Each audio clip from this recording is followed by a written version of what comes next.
Voilà, je vais partager avec vous 2-3 réflexions, effectivement, sur ma lecture personnelle. Et j'aimerais commencer, je vais prendre ma montre pour ne pas dépasser le temps qui m'est imparti. Voilà. Je vais commencer par un aveu. L'aveu est le suivant, c'est que parfois, j'ai un grand désir de lire la Bible. Un grand désir, j'ai envie, et je lis. Et parfois je peine, et parfois je n'ai pas envie, et parfois c'est difficile.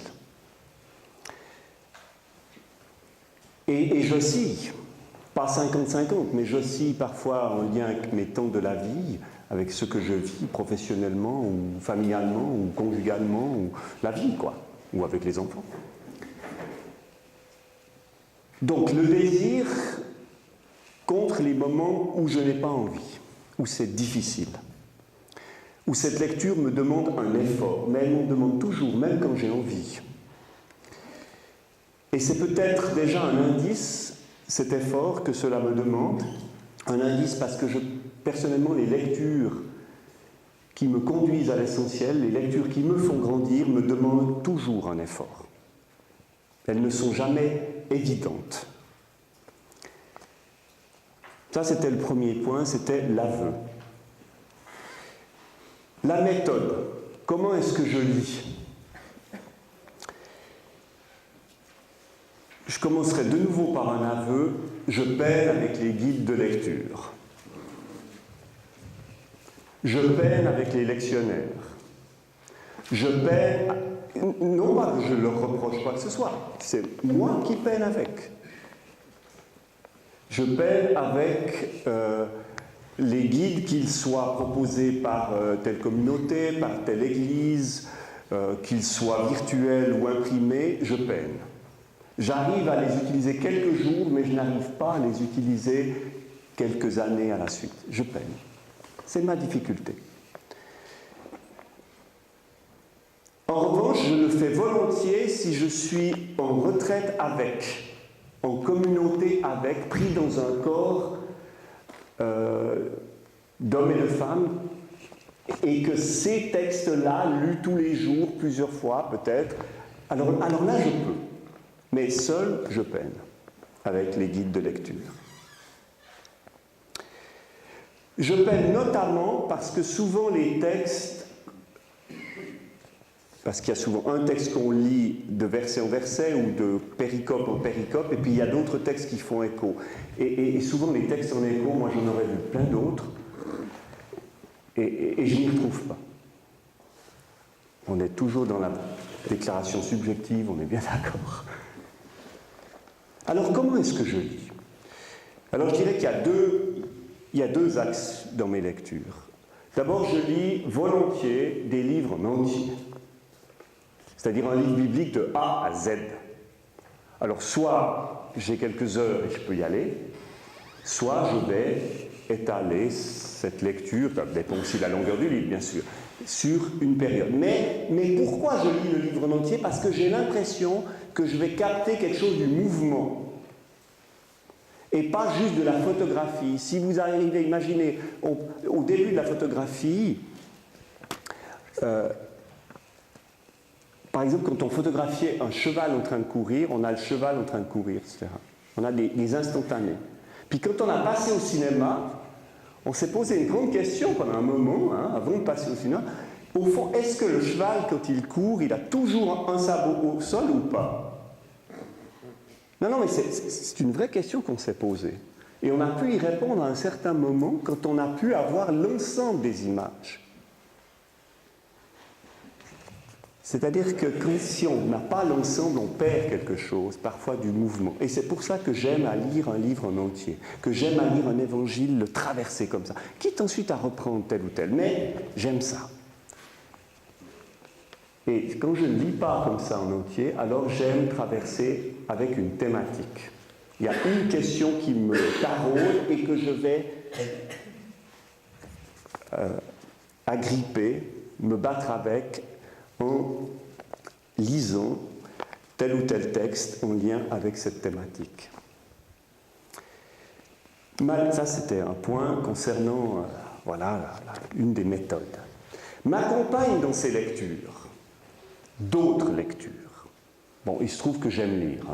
Voilà. Ça fait partie de moi, j'aime lire. Voilà. Donc, m'accompagne plein d'autres lectures. Alors, ça peut être des lectures de commentaires, de ceci, de cela. Mais je suis quelqu'un qui est curieux, qui se pose plein de questions, qui ne cesse de s'en poser, qui s'en posera certainement encore demain si je suis là demain. Et donc, ces autres lectures, qu'on pourrait qualifier éventuellement de culturelles, pour moi, ne sont pas à côté. Elles s'intègrent, elles font écho, elles questionnent le livre biblique, et la Bible questionne ces lectures. Et l'un appelle et éclaire et dérange l'autre.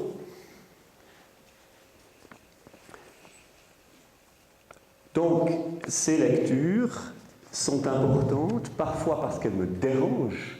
Je vais peut-être donner 2 ou 3 exemples. Quand je lis l'Évangile de Jésus-Christ de Saramago, c'est très dérangeant, parce que c'est un anti-évangile. C'est un roman, c'est une fiction. Mais ce livre pose un nombre de questions redoutables. Jésus, on croit dans ce livre, dit « Pardonnez-lui car il ne sait pas ce qu'il fait ». C'est juste pour vous donner un point saillant du livre, mais qui est un long livre. Je peux aussi lire un Aldas qui m'invite à un tout autre regard sur la Bible et qui m'ouvre des portes là où je ne savais même pas qu'il y avait des portes. Et j'aime ça.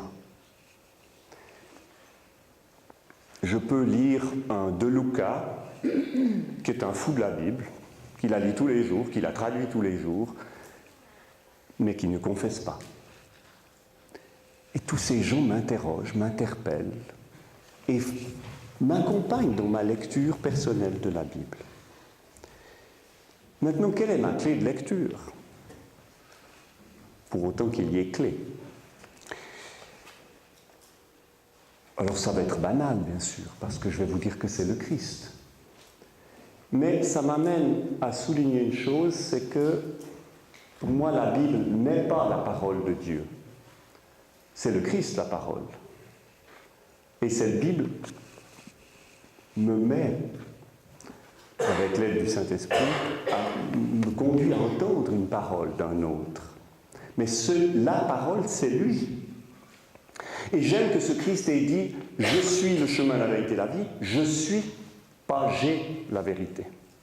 Du coup, quand je lis le livre, je n'ai pas la vérité, je pourrais partir avec, en faire ce que je veux. Non, je ne peux pas.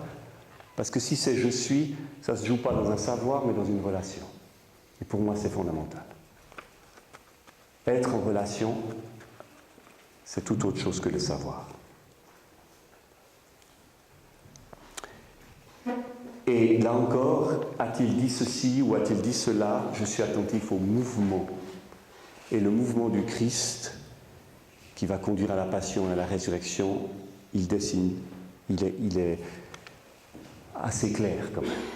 Le positionnement, les postures, les gestes, avec qui il est, auprès de qui il est, tout ça me semble quand même relativement clair dans l'Évangile.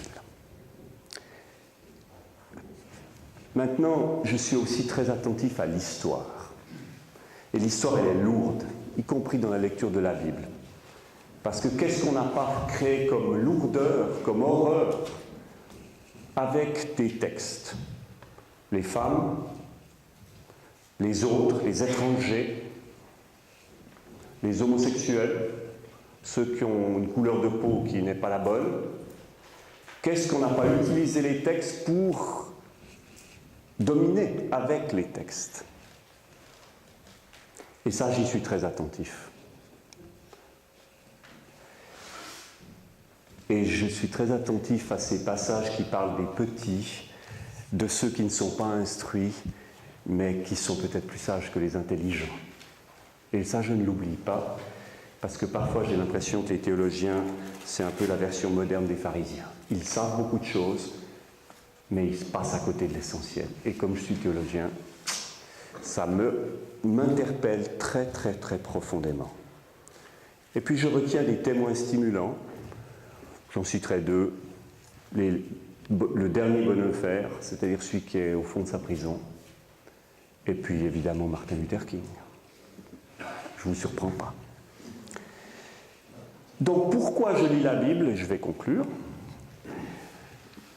Je ne lis pas la Bible parce que j'aime lire et que c'est un livre ou une bibliothèque.